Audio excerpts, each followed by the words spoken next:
Welcome to our guide on how to export data as CSV in the Reconciliation Center in Docket. CSV files are compatible with popular spreadsheet software such as Microsoft Excel and Google Sheets, making it effortless to read and analyze data.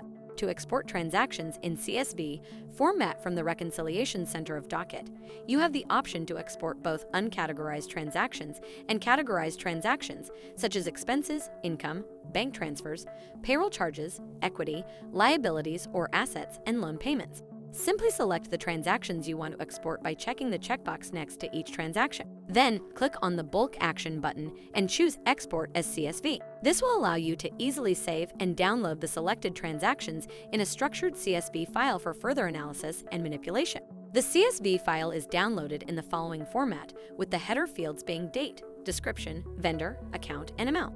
You can also download the chart of accounts for your business in CSV format. Simply go to the ellipsis menu in the Chart of Accounts section and select Export as CSV.